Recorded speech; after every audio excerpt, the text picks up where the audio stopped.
morning, everyone. You may sit down first. Naka-leave of absence na ang lahat ng mga opisyal ng DOJ na ipinautos natin sa kalihim ng katurungan. Ang hakbang na ito ay upang ipakita sa lahat kung gaano kaseryoso ang pamalaan sa kampanya laban sa suliranin ng droga. Contemporary events are instructive. No other criminal activity does a better and faster job of tearing apart the social and security fabric of a nation than the trade of illegal drugs. Ang mga nagbebenta ng mga bawal na droga sa ating mga kabataan ay mistulang anay na sumisira hindi lamang ng ating pamilya, kundi pati na ng ating lipunan. Governments that delay action against illegal drugs or regard it as a routine police matter do so at their own peril. A country awash with illegal drugs is a country compromised, its law and order institutions tainted and corrupted.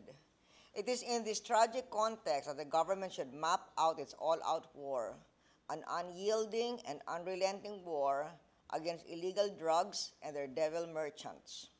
The war shall be waged from three fronts, a trinity against illegal drugs. Law enforcement is the first component. Judicial action is the second. Policy making will make up the third front of this all-out war. A comprehensive policy consisting of prevention, enforcement, rehabilitation, and aftercare. I will temporarily act as the czar or overseer of the war against illegal drugs.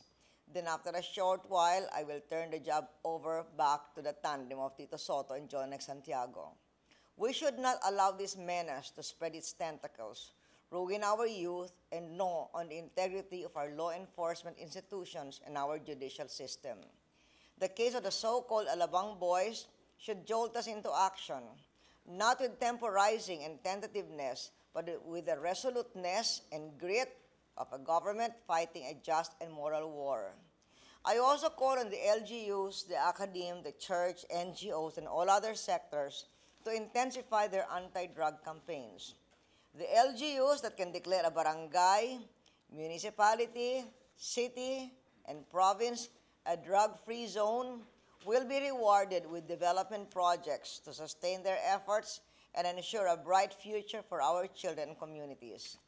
Kinakailangan na makamit natin ang pagkakaisa ng iba't ibang sektor ng ating lipunan upang matagumpay nating mapaglabanan ang paglalaganap ng mga bawal na gamot. Thank you. Okay.